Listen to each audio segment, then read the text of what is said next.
I looked at the world around me, and the world around me said, look, if you don't meet this specific definition of relationship, if you are not forming a romantic sexual partner, you are going to be alone forever, and you are going to be miserable. It wasn't a, like, maybe I'll be alone forever. It was like, I will be alone forever. And I think that that is the message that is sold. This hyper-independence is rewarded as, look at me and look at how strong I am. I don't need you guys to help me. I'm okay. I can do this on my own. We've been doing that for the past 8 years, and it has been incredible to be part of this 3-parent family. We own a home together. We have 2 kids together. And it is this kind of life that has just felt so rich and full of possibility that I wouldn't have imagined, but that being willing to kind of challenge and redefine the definition of what relationships are and what relationships count has made possible for me.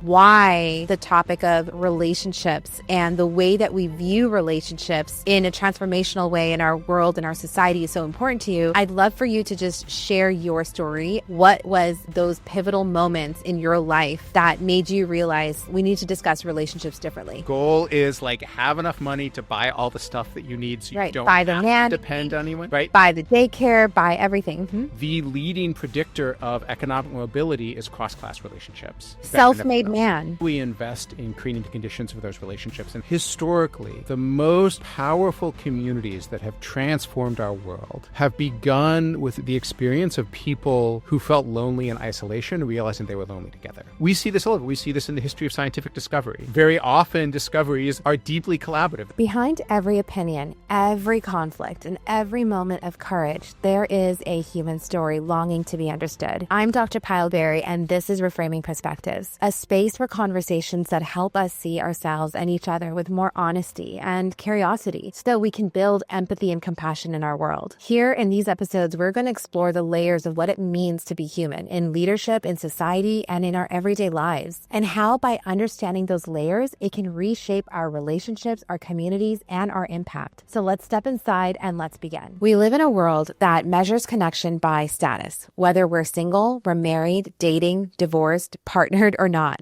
But what if the most meaningful relationships in your life don't fit into any of those boxes? My guest today, David J., is the author of Relationality, How Moving from Transactional to Transformational Relationships Can Reshape Our Lonely World. And for over 20 years, David's been building movements centered on human connection and collective care. He's the founder and board chair of Asexual Visibility, an education network, and the community director at the Integrity Institute, where he organizes people in large tech platforms to rethink how connection works online and offline. David, as someone who identifies as asexual, is part of a 3-parent family raising 2 children. His life is a living example of expanding how we understand love, partnership, and belonging. In this conversation, we go deep into why our culture is so obsessed with defining relationships by romance or sexual status, and what it would look like to normalize all forms of love, platonic, communal, familial, and beyond that, because at the core, this isn't just about identity, it's about what it means to build a world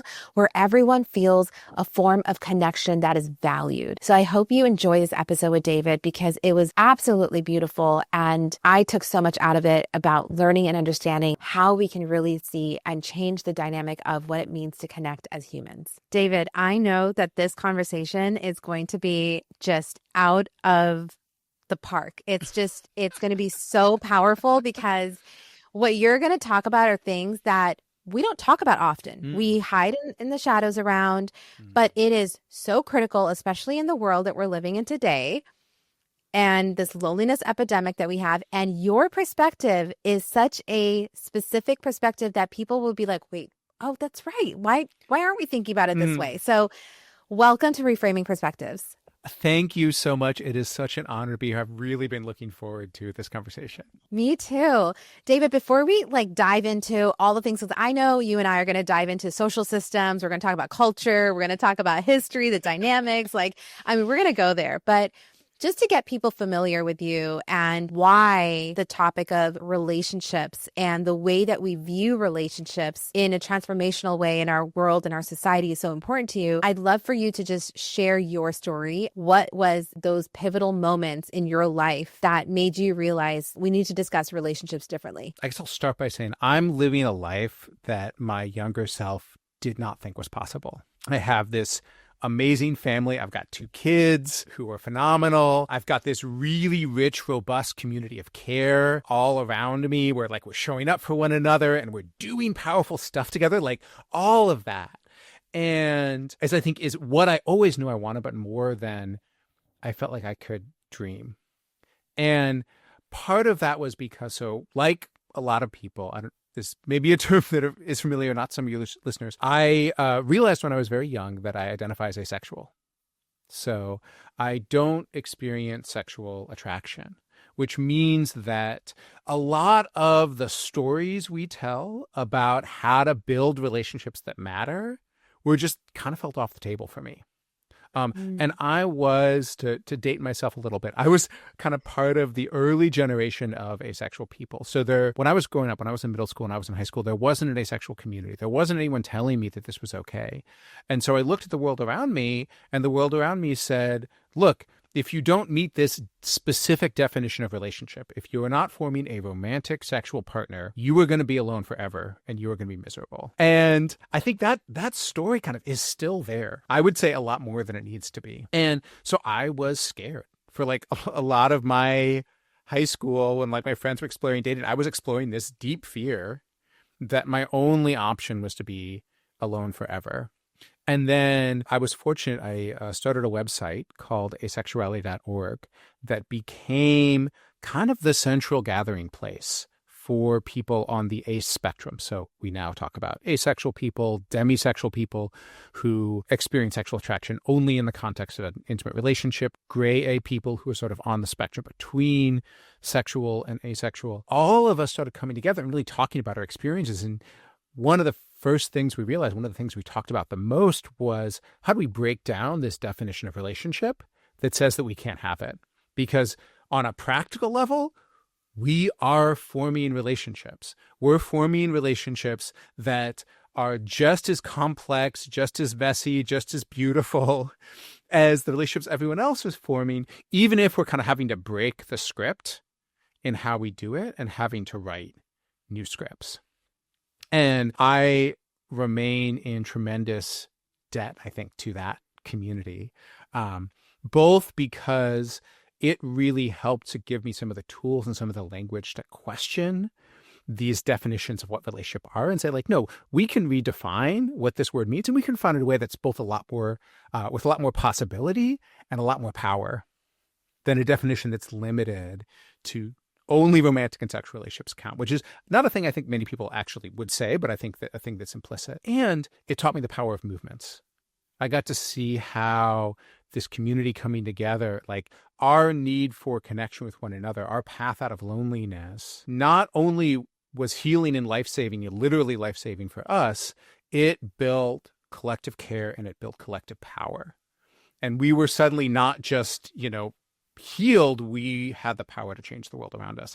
And that link between connection and care and power is a lot of what I've spent my life thinking about and really trying to build more of. And so the last thing you asked about my personal story, I'm giving you a long answer. I'm going to share one more piece because I think it'll be illustrative. I learned how to have kind of intentional conversations with people. Where instead of dating, I would, if I felt close to someone, just go on a walk and talk about how we showed up in one another's lives, what we wanted our relationship to be. And those conversations became really transformative. And I had that kind of conversation with 2 friends of mine who were dating. And we really decided we wanted to invest in our relationship. And after doing that for several years and me letting them know that like my biggest dream in life was to have a family and I didn't know how that was going to happen, they invited me to co-parent with them, to move in with them when they got pregnant, to take as equal a part of the childcare responsibilities, house cleaning responsibilities, financial responsibilities as I could. And we've been doing that for the past 8 years.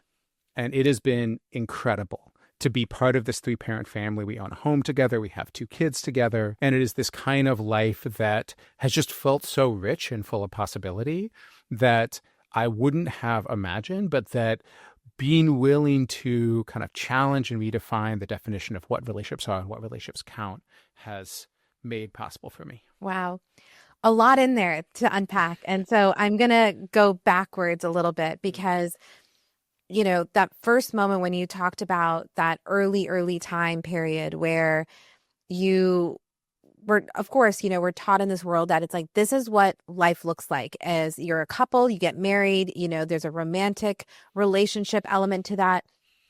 And growing up, looking at that, the thought that's coming to my mind is, was there ever that moment then when you were younger, before you really started on that journey, that you were wondering, like, am I the problem? Because I can imagine that that could be something that pops up because of the way that society is just designed, that someone who doesn't fall into that, and yet wants a family, wants all of those things that you're talking about, that you have obviously successfully and beautifully have now. But in that moment, when you're a teenager, when you're in high school, and you're hearing all of these things around you, and you're thinking about yourself, why am I not finding anyone attractive? I mean, of course, like I started out thinking it was a problem.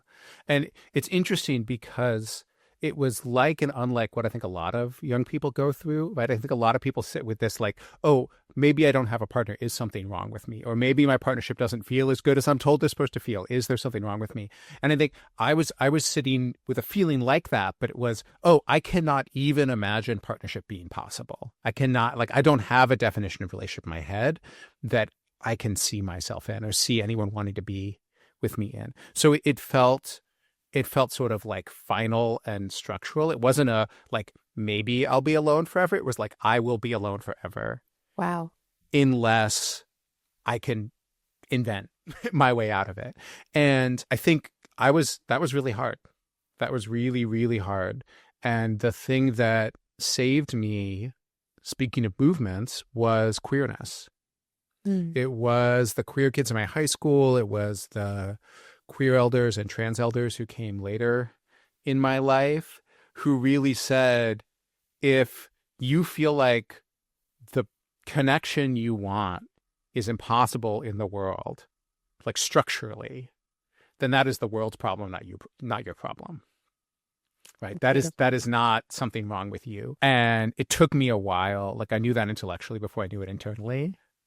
But I think as I slowly learned that, what had been this sense of shame kind of became, in a good way, in a like Lama Rat Owen love and rage way, like became this anger that I was like, why did the world tell me I had to be lonely? Why is the world telling so many other people I know and care about that we have to be lonely when we don't? And how do I push back against that? Yeah. And there's so much of that, like, how do I push back against that? But also, what I'm really hearing even in that is, how do I create the table that allows others to feel that same community, which is what you ultimately ended up doing, to build that community and build that bridge of, okay, if the world is not structured for someone like me, then I'm going to create that structure. I'm going to develop that. I think of it, you know, no differently than our biological bodies and our the way that our nervous system works, the way that our nerves, our limbic system, everything works, is that when there is something that is not functioning, it's going to find another way. It's going to reroute, you know, to another function. And it's going to be just as powerful. It's going to strengthen it. It's going to work in miraculous ways. And what you've done here is built a community for a group that were just so unseen, that were put in a shadow and were unheard, and thought that their life was set to be lonely. And I can only imagine the weight and the emotional weight that you carried with yourself as you're watching everybody else follow into that traditional path. And yet you're here thinking, what about me? I want that, but I don't want it in this way. And for you to then go ahead and create that community, I think is just so powerful and so necessary, even if we now fast forward to where we are today in our world. And we look at the way that things are starting to normalize a little bit about, you know, there can be different paths that I think before existed, but they were existing in the shadows. Thank you for saying that, first of all. And I will just quickly acknowledge how many people built that community, how many people have built the other communities that have been a part of building, right? Like I was a person, arguably one of a small number of people who kind of got it started. But there's a phrase, it's not about who starts the fire, it's about who gathers around the fire. Mm-hmm. Absolutely. And who tends it and who stays there. And like that has felt very true for me. And I think with what you were saying about loneliness, about the paths we build out of loneliness, something that I was really surprised to find in when I was researching history is that this story that I had, this story that like, well, if I'm not in a romantic sexual relationship, then like, do I really, am I in relationship at all? Like, I am single, I am alone unless I have a partner, in which case I am not alone. Like, that is a really recent story, historically speaking. Like, there was a long time when showing up for your community was as important or more important than showing up for your partner and your family. There was a long time when communal living vastly outpaced single-family homes as the place that people were expected to live, like different forms of it, as the place people were expected to live throughout a lot of their lives, right? And even in family homes, it was not two partners and a kid. It was like a complex intergenerational, maybe also a cousin, maybe also a best friend. This notion that our path out of loneliness is a partnership and just a partnership, and everything else and everyone else is going to sort of like inevitably follow. But like, that is a recent experiment, and arguably it is not going well. And yeah, to say the least, and what you're talking about, that communal living, I mean, that is what us as human species, we thrive off of that. We need to have sustainable social structures around us. And so, and that exists in a lot of, you look at Eastern cultures, you look at collectivist cultures, those things still exist. So it's these individualistic societies that have just really leaned deeply into capitalism a little too far, that benefits off of us staying isolated so that we buy back our community, so that we buy back our society, and we create these like lonely structures. I think that definitely, to your point, has created more detriment in our experience of connection with each other. And what you touched on, I want to go deeper with that about what it does mean, because so many people, regardless if they're asexual or not, struggle with this idea that if I don't find my forever person, then I am at a loss. And they don't necessarily think about this. I'll share this with you actually. In my friend circle, I have certain friends that are deeply desiring to have a family. They're deeply desiring to find a partner. They're in their late 30s, early 40s. So they're definitely also feeling that pressure of time. And whenever I'll joke and I say, well, at some point, why don't we just all actually come together as a community and live like, in the same apartment building or live in a compound together, or live this. They have a very fierce reaction to that, as if I have just said to them that by being a part of this bigger, grander community, that they have then failed in being able to find partnership, and they have failed in order to be able to find that one person, and that their backup plan B, is a collective society that's going to be there for each other, versus looking at it as they can coexist and be equal. And that reaction to me just is so telling about how our society views community versus romantic relationships. And I'm so interested in understanding your perspective and how you share that on why we care so much about prioritizing romantic relationships over community. I'm so glad you brought up that moment when people have kids, because I think that is a really critical moment where this plays out, and where I've been, I think, doing community building work for several years now. So as I mentioned, I have this 3-parent family, right? It's phenomenal. When my family got together, all of these people started coming to me. Some of them were queer folks. Some of them were like straight cis folks. And they were kind of like, hey, I want to do kind of a version of what you did. How do I do it? And often it was about, how do I have a conversation with someone that I'm not in a romantic relationship with, but that I want to invite in as part of my community of care? Like, how do I build those commitments? Often there's intention. There's like these abstract intentions when a baby's born, and someone's like, oh, I'm going to show up. I'm going to help, change diapers and do everything. And often that doesn't manifest, because often people have put all of this time and energy into building their relationship with their romantic partner, and they have not put in the practice in their friendships of that level of intentionality. They haven't practiced doing hard things together, managing spaces like a home together, managing complex finances, managing the logistics that you have to manage of things like childcare, showing up and just doing care work together. Like, they haven't practiced that. And so when a baby comes, people will say, oh, I have all my friends, but the thing I do with my friends is like go meet up at a bar at night, and I can't do that anymore. So my friends and I don't hang out. And then I wind up being isolated in what could be this really beautiful moment of deepening a friendship as people become more interdependent. And so the question I've been asking, the skill I've really been coaching people on for some time is like, how do you have those conversations? How do you practice the things that you'll need to do as friends when a kid happens, when elder care happens, when like complex life happens? How do you practice that early on? And how do you approach it with the level of intention that some of the intention that you bring into a partnership, so that maybe in your 20s, maybe if you're like me in the Bay Area, or early 30s, people often don't have kids yet, right? If you're in your 20s and your 30s, you're thinking about how do I get this partner who I'm going to co-parent with? But you're also thinking about what's the community of care I'm going to co-parent with? Yeah. And how do I build that with intention? First question I want to ask is, what does, in your situation with, there's three of you, and I can imagine some individuals, some people thinking like, so how does that work? How does that relationship coexist with three individuals in this dynamic?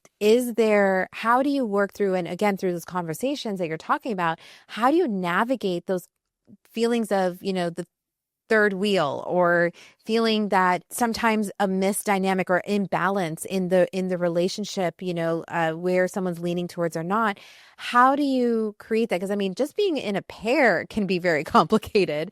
So creating that as a trifecta, how does that, how do people kind of learn to navigate those types of situations that you're talking about? So I guess the emotional underpinning is that I learned early on as an asexual person that I could form relationships with couples that worked really well.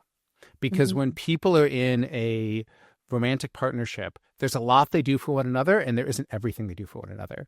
There's things that both half of the couple are kind of looking for relationships to do, and I can be an outlet for some of the things that they inevitably don't do with one another, but that having a place to do that doesn't threaten their relationship strengthens their relationship.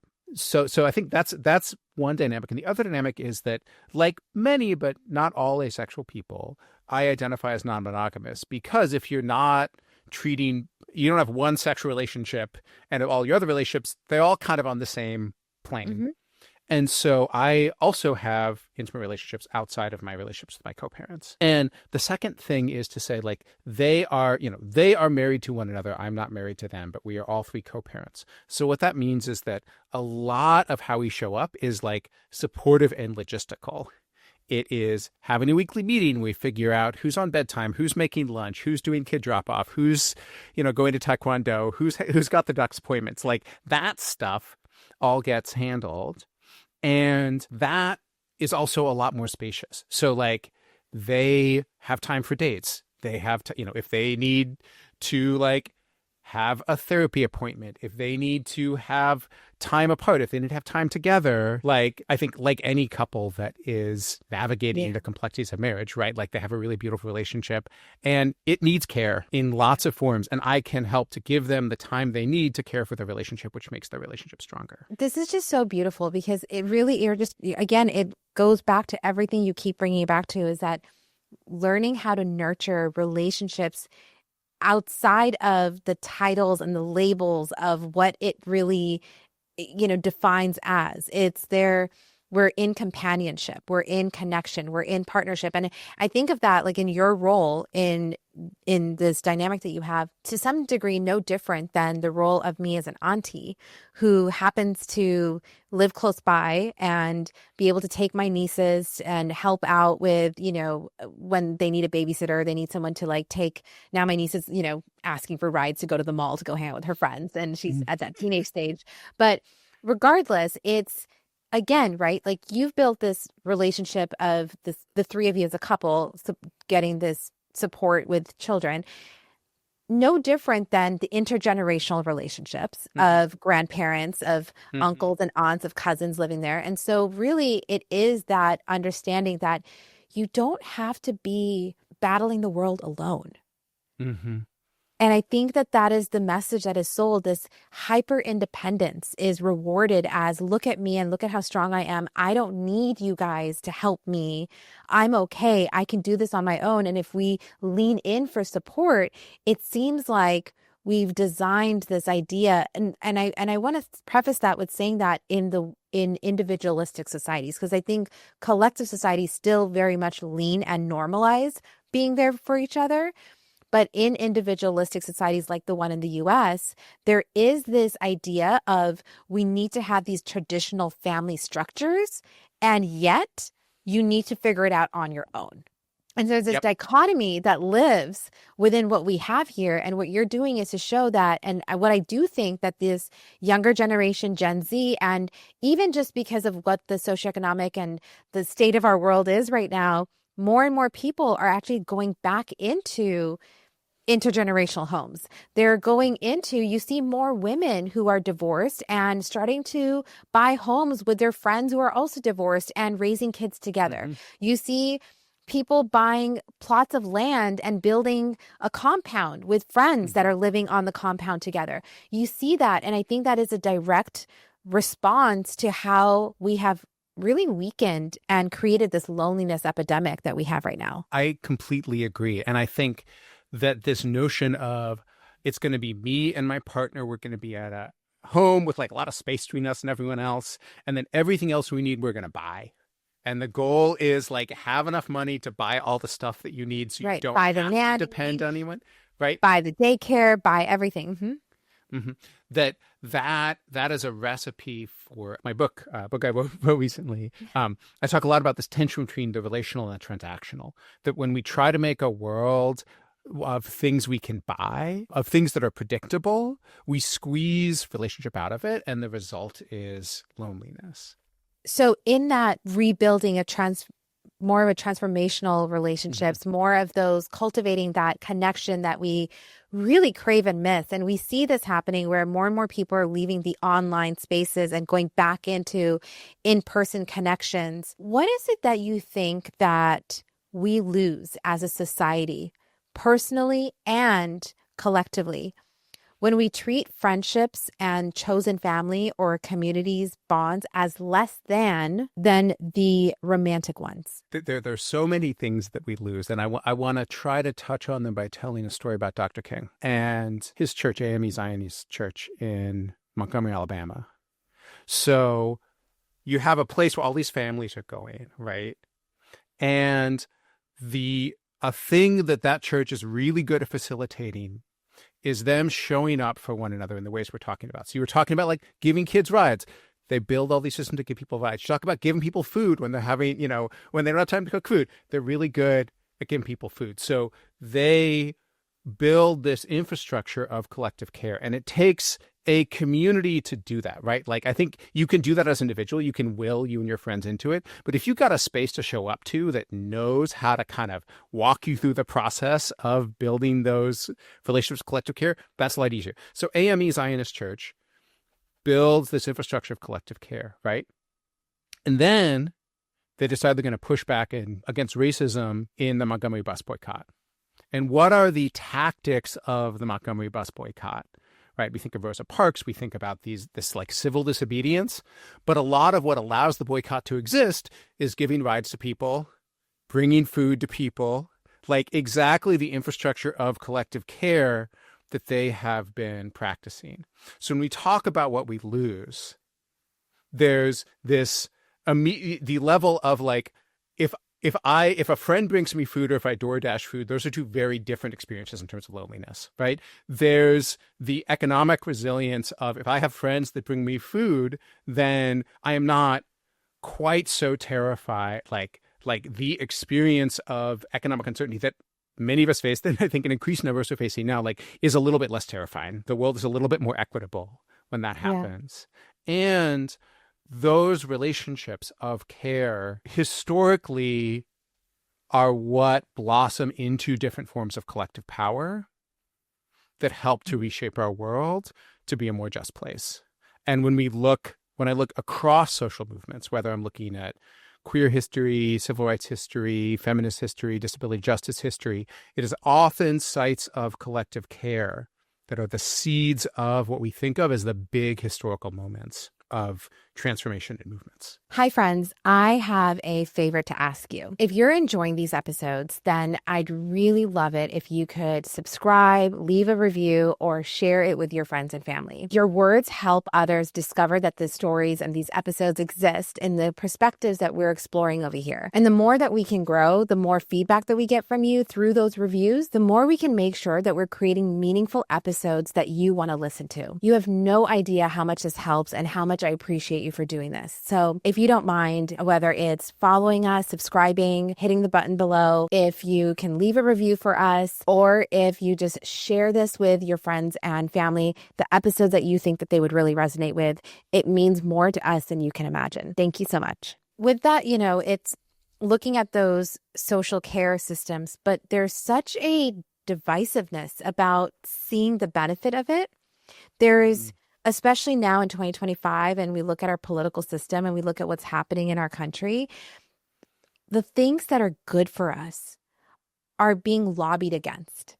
The things that are bringing exactly what you're talking about, these movements about collective care and how it nourishes our mental health differently, how it actually physically changes our health, our physical health, by being in this collective care. But yet there is this ingrained belief that we have conditioned here about individuality.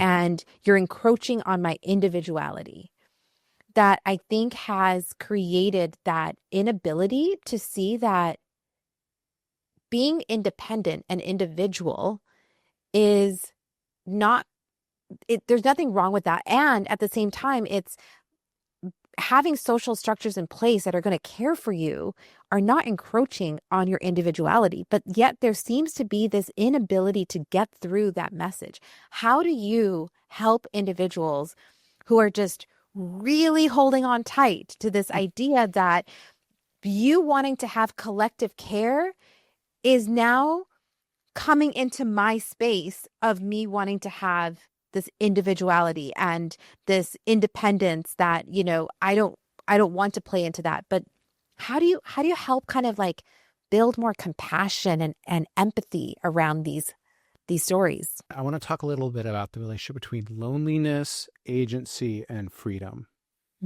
Because you can be really free and be really lonely. I live in the Bay Area. There's people here who have exited companies, right? Reliably, the year after someone exits a company, which is like supposed to be the ultimate win, right, is one of the most miserable years of their lives because they are often very, very lonely. They're isolated by money. You can have a lot of power to make decisions over your life and not have relationships you can trust. And that is not a good experience. And the opposite of loneliness isn't necessarily that freedom, because for me to be in a relationship, if I'm in a relationship of care with someone, when I committed to my co-parents to be part of my family, I in some ways became less free, right? Like I was choosing to make commitments that limit some possibilities in my life to expand other possibilities in my life. And so the concept I think about is this idea of relational agency. When I look out into the world, how many possibilities of for meaningful relationship do I see in it? Loneliness, and this gets into some academic distinction between loneliness and social isolation. Loneliness is not the experience of being socially isolated, it is the experience of looking out into the world for ways to build relationship and seeing a void, seeing nothing, feeling hopeless. And the thing that takes us out of loneliness is when we see possibilities of relationship light up, right? Someone texts us and says that they care about us, or we, discover a place we can show up on a regular basis to make friends and meet community. Those are these little lights in that void. And as it lights up more and more and more, we go from really a deeply unhealthy place to like a happier place to a place with a lot of power, right? If that space is lit up, if you see how to make lots of relationships, you can make creative projects happen. You can advance your career. You can, pass laws. Like you can do things with relationships, powerful things with relationships, you can see how to create them. And so to me, the path out of individuality is to say, it's not about, is to sort of, I don't know, adjust or update that notion of just like, do I have a big bank account? Can I do whatever I want? Because that can be true and you can still be really lonely. It's what is the landscape of relational possibility in front of you? And how do you grow that in a way that feels good to you, in a way that invites the kind of possibility you're looking for in your life? Because that's going to be different for everyone. What does that look like today? What does that look like with generations that have somewhat forgotten that because we've moved so deeply into this space of technology that has consumed our lives, and we think that we are connecting, but it's so surface layer and performative. It's not actual deep connection that you're talking about, and that deep relationship. That you're right. Relationships are what I always say, the core infrastructure to business impact community. Anything that you want to do, you're not buying into a business product, you're buying into a relationship.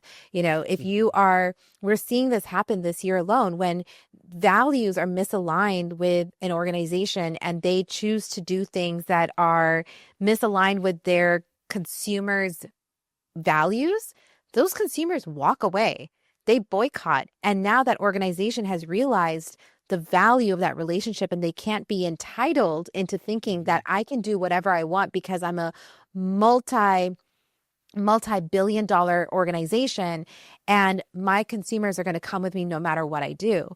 And I think that we've seen that about the power of people, right? The power of coming together, the power. So the movements that you're talking about that really get built out of these relationships, out of these like deep connections, out of the things that are missing in our life. And that's why we're seeing protests. We're seeing record numbers of global protests that are happening, people coming out, connecting with each other, recognizing that, oh, I didn't realize that you're on the same side of thinking about this as I am. You have created these barriers otherwise.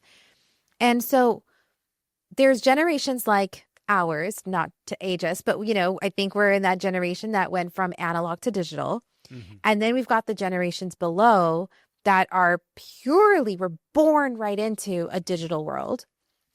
So there are moments where I've just become so used to, because life has just made it so convenient to connect digitally, virtually like this right now, or, on your phone or things like that.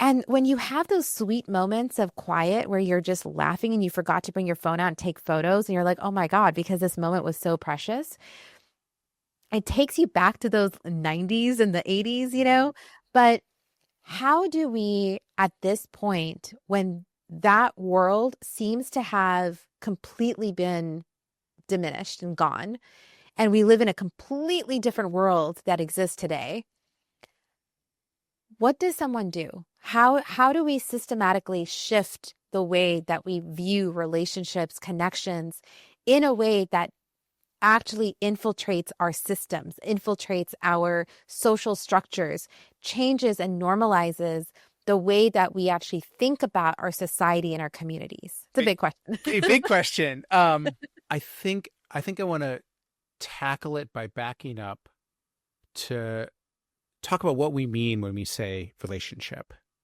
Mm-hmm. Because I think part of what gets confusing is that people confuse community for audience. They're like, oh, I'm an influencer. I've got all these people liking my posts, so I have relationships with those people. Those people are a community because they're all listening to me, right? I think there's a real difference between that and like people tailgating outside of an NFL game. Yeah, absolutely. Right? And so I'm going to say that a definition of relationship I really like is that a relationship exists when we change one another. The more deeply we change one another, the more powerful the relationship is. We can have relationships that are one way, like someone changes someone else without being changed back, but they're unstable and not really that satisfying. Like we need that change to go both ways. And part of what that means is that in order to get into relationship, we've got to be vulnerable, right? Being changed by another person is hard. It's risky. And so as a community organizer, I think a lot about, and a movement builder, I think a lot about how do we create spaces where people feel invited to change and be changed, where that risky thing feels worth it and where it feels safer. And so I think about, when you're talking about the digital world, and I think there are also examples of where the digital world can be a really beautiful source of relationship, right? Like the asexual community I'm talking about is one of them. Though they are complex and like have their ups and downs, I think fan communities can be incredible source of relationship, both like the jock definition of fan community and the nerd definition of fan community and the many, many ways they overlap.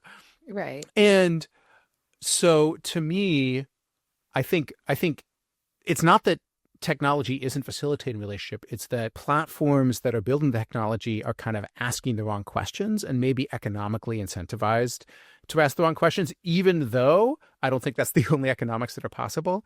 If the question you're asking is, how do I get people to engage with my platform as much as possible? How do I create a platform where people can get people to engage with them as much as possible? If it's all about accumulating attention like we accumulate money, then that is going to lead to an environment that feels really transactional. Right. Without any of those spaces where it feels safe, where people are invited to a safe space where they can learn how to change and be changed.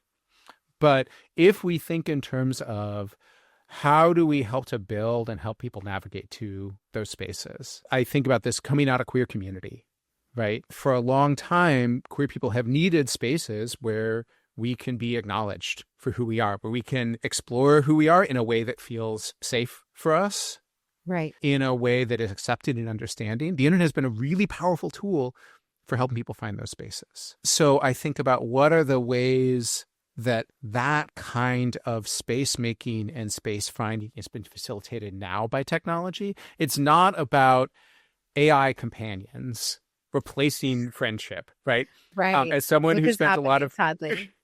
As someone who spends a lot of time with the trust and safety teams, the people who deal with online harms inside of large tech platforms, AI companions, I'm very, very concerned about. But if we would ask a different question, which is, how might AI systems help us create spaces where people connect and get out of the way when they're not good at that, but support us logistically in ways that make it a little bit easier for us to, invite our friends over for dinner or start a monthly game night or get people together in the park to do yoga who otherwise would just walk by one another. That's the kind of thing that we need a lot more of. Yeah. I mean, what I'm hearing also is just really navigating and helping people set up the structure that digital is there in order to expand reach and to find communities that may not exist. In fact, I did a podcast episode just recently with a woman who lives in Montana who is a queer woman. And, the idea of meeting other people of, queer in Montana is very slim to none in the area that she lives in specifically. So she has to go out and digitally connect to others. But the thing is that digital piece is used as a tool, not as the replacement. So it's being able to connect with people. I think about this also, to be honest, as an entrepreneur, right? When I stepped out of being a 9-to-5er and stepped into the world of entrepreneurship, there was deep loneliness because this is the first time I'm doing it. I don't know anybody else in the world that is an entrepreneur that I know as a friend. And so to be able to share the roller coaster ride of what it means to be an entrepreneur is very daunting. And when you have a group of individuals that you love dearly, but now there's a loneliness there because there's an isolation of an experience, where do you find that? And funny enough, some of my best friends today who I meet up in real life, who I connect with, I met off of Instagram during 2020, during COVID, when everyone was insulated, and building those relationships using Instagram as a tool of connecting with other entrepreneurs that are using their stories to build their business and doing all of that. And, connecting on DMs, moving to Zoom, and from Zoom ending up going to dinners, hosting brunches, end up planning trips together. I mean, now some of my closest friends that I would consider my ride or dies did come from the digital world, but I think it's about not keeping them in the digital world. I think that's a really beautiful story. I think being able to convert people from that space. And I want to do a little bit of a thought experiment, which is Meta. For a while, they've changed it. For a while, their mission was to build that kind of relationship, right? That is what they said they wanted to do. But what they knew how to measure internally was attention. They could not measure whether you were going offline and connecting with people. That was totally invisible to them. So when they were deciding what features and what products to push to Instagram, they weren't pushing the things that made it easier to build your offline ride or dies. They were pushing the things that made it easier to build your audience. And I would like to just, I don't know, I fantasize about what if that were to change? Yeah. Because What would that look like? It's not that you as an entrepreneur being able to build those relationships is economically unvaluable, Mm-hmm. right? There is huge economic value, not just in sales, but in how small businesses grow, in how people's lives improve. Like there's huge economic value in being able to create the conditions for a relationship. But often that economic value, I'd say all too often, is invisible to our institutions with resources. Often the work of creating the conditions for relationship is invisible, it's ostracized, it is sometimes like considered low wage. I think it is disproportionately given to women and people of color, often for related reasons. And a world in which our powerful institutions, our powerful and wealthy institutions said, hey, I think building relationship is the thing that we're going to invest in, because I think that is what really creates value in the world. And there's abundant research that shows that that is a huge part of what creates value in the world. I think about the things that hold our institutions back from doing that, the need for control that holds our institutions back from doing that, really investing in the conditions of relationship and how that might change. Because, and a long answer, but I'll say one last thing, like, it's not that we don't know how. I think we have this really deep, like you were saying, in the multi-generational families you come from, Mm-hmm. there is so much rich lineage, so much wisdom about how to create the conditions for relationship in our world. So many things that our grandparents know and knew that Absolutely. I think we and our most powerful institutions just are forgetting. And I think about how do we honor and evolve those lineages for a modern time, because that's where I think a lot of the answers to the loneliness crisis. So you're talking about these institutions, though, and you're talking about how like they recognize the power of relationships. I do also find, and I'm so curious what your perspective is on this, that there's still this gatekeeping that happens. Mm-hmm. And what I mean by that is if you look at Ivy League schools, and the relationships that get cultivated by the alums of Ivy Leagues and the opportunities that open up to them. If you think about why is it that everyone wants to get into the top 10 MBA programs? It's not because of the actual classes, it's the relationships. They hyper focus on the relationships, the happy hours, the connections that you're going to make there. And those are the individuals that end up going out, building entrepreneurship, businesses, becoming successful and helping each other out. You see that, there's these socialite communities that people don't realize how much is invested in those and how that moves and shifts the cultural fabric of our world. And yet, when someone from a poor demographic engages in the same movement of having community around them, it's painted in a narrative that you're not making it enough, right? Like, I think that there's this notion where, yes, as we get wealthier and as we get more money and more access, we build, bushes that are really high. We want to have an acre of land where it's almost seen as like a beautiful thing. If your neighbor lives like 3 miles away from you, our neighbors are nowhere near us. You're living on the top of the hill. And so in order for you to even get down to like it's like you need a helicopter go down, right? Like we create this elevation of isolation, but yet in order for that person to have achieved that level of success or have to like navigate that, it was all about the relationships that they had, the human connections that they built that got to them to those places. But to your point,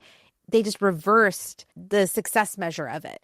But the narrative that they know that relationships are what got me here in terms of like financial abundance and security and all this wealth or whatever it is, that same narrative is deemed in a negative way towards economic groups that are just, with less money.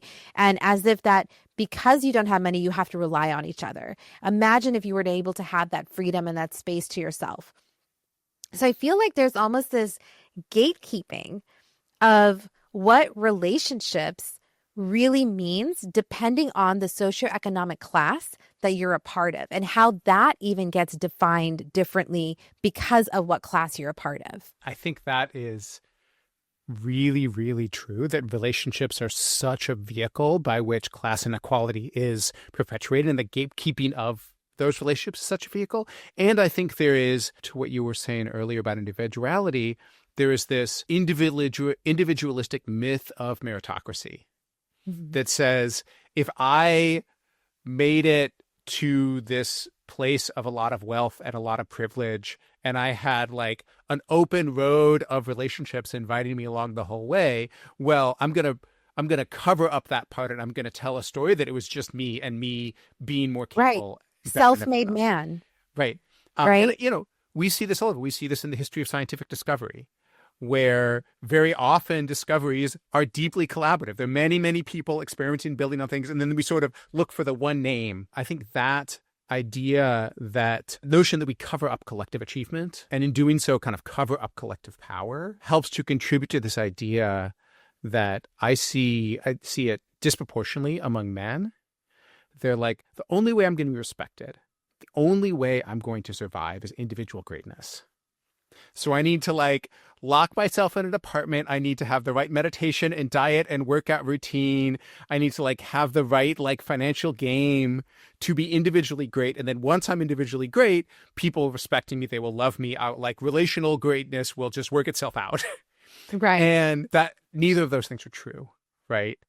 The path to balance, the path of happiness does not look necessarily like class success, because there's plenty of counterexamples to that. It looks like being deeply embedded in community, and extensive research on human health and happiness shows that this is the case. Also, the leading predictor of economic mobility is cross-class relationships. If we can create places, according to some breakthrough research, so if we can create places, if we can create communities where people connect across class, that is a very powerful mechanism for combating income inequality. And so I think this notion that asking the question, instead of what do the individual people need to do, asking where are there relationships that could exist in the world that don't, and how do we invest in creating the conditions for those relationships, and how do we look at where the lineage, where the wisdom already exists about how to create those relationships, and like show up to support those people. That's the question I come back to. I really love that so much. And I think that there just all of this just really brings it back down to like building just more compassion, and building more compassion for yourself, compassion for the world, compassion for your community. As if you're feeling that loneliness, if you're feeling that disconnection, knowing that in my loneliness, knowing that there's someone else out there who's also feeling that loneliness. And so that loneliness, if you can treat that as a catalyst to like, how do I now take the step that's actually going to move me further in towards a community that can see those relationships in the same powerful way that you did, where you notice that there's a world that wasn't built in a way that welcomed you and welcomed your experiences. And so you're here, and in community, you created a collective movement that allowed individuals who are asexual and the spectrum to feel seen, to feel that they have a community, that they can still continue to build a life that, although societally and traditionally may seem off the beaten path, it's just another form of community and relationship and connection. And I think the work that you're doing is so beautiful, David. Like, I genuinely think that your work needs to be on every street corner, on every platform, because it's that true, genuine connection, that human connection that we all desperately need. And you're doing the work, and you're showing that you don't have to have relationships in one way in order to feel that you can't have relationships. There's multiple ways of connection, and just it's for you to really cultivate that for yourself, cultivate that with community and gather with that. So I just really, I could go on and on and on about, the things you're doing and the conversations that we're having here. And I want to end it with one final question, which is, for someone who's listening and feeling disconnected or questioning, what it means for them in their moment of disconnection, in their moment of loneliness, what would you want them to know? How would you reframe their experience of loneliness into nurturing relationships? One thing I'll say is, I'll say two things. The first, I think something you said just a moment ago is really resonates with me. And it may not be helpful to a person experiencing loneliness, but I think it's maybe a good thing to be aware of. Historically, the most powerful communities that have transformed our world have begun with the experience of people who felt lonely in isolation, realizing they were lonely together. People who felt powerless in isolation, realizing they're powerful together. Know that like it can be hard to create that moment, but those moments are possible and immensely powerful. So when we hold loneliness, we are holding the potential for something that could transform our world, as well as something that feels shitty. Yeah. I think that's the first thing I'll say. And the second thing I'll say is that I know, as someone who's spent a lot of time thinking about loneliness, right? Like it's really easy to blame myself. It's really easy to go to a place of shame. I think it can be easy to go from a place of shame to a place of resentment. And resentment can be a really toxic and counterproductive place to go. And when I think about loneliness now, I think much more logistically, right? Like the answer to loneliness is not being a different person. It's having the right place to show up. Mm-hmm. Yeah. It is knowing how to look into the world and be like, there are places around me where relationships happen. Some of them can be places that aren't a fit for me. They're not a fit for my neurodiversity. They're not a fit for me culturally, right? Like they're about a faith tradition that doesn't jive with me, but like some of them will be. And the agency that I have over my loneliness is figuring out where to show up and like look for places where people come back together on a recurring basis, look for places where people do some activity together that they're passionate about, look for places where there's like a little bit of a creative energy. So that if you connect with people, there's things you can do together. Look for places with shared food. Look for places with an after space. So like my brother just moved to a new city. He knows that relationships are really important. And he was like, I got a plan. I'm going to go to game stores. I like board games. I'm going to show up on a game store every Thursday. I'm going to see the same people after the games. I'm going to get them tacos. We're going to hang out and eat tacos. After a few weeks, he was inviting people over to his house. Like he is building community because he knows how to show up and do that in a way that fits for him. So think about like, just experiment with where to show up. I love that so much, David. I think these are like very tangible ways that people can start to nurture that connection again and foster those relationships, which I think is that first step in being able to know how it feels to also just accept it as a safe thing to do and be in. So thank you so much, David, for coming on and for sharing this. I know we could talk for hours about all of this. You've got so much wealth of experience, knowledge, and everything. And I'd love for everyone to know where they can find you, where they can find your book. And we'll obviously have everything linked for everybody to have, but I'd love to hear how can they get in touch with you? Thank you so much. So if you go to relationalitybook.com, that is information about my book. There's also ways to get in touch with me there. And it's available at many major booksellers. You can get it wherever you get books. It's also an audiobook. So anywhere you get audiobooks, I like to tell people get it at bookshop.org. If you like audiobooks, get it at Libro FM because both of those support independent booksellers more than Amazon does. But however you like to read or listen to books, if this conversation was interesting to you, highly recommend you check it out. Wonderful. Thank you so much, David. Thank you.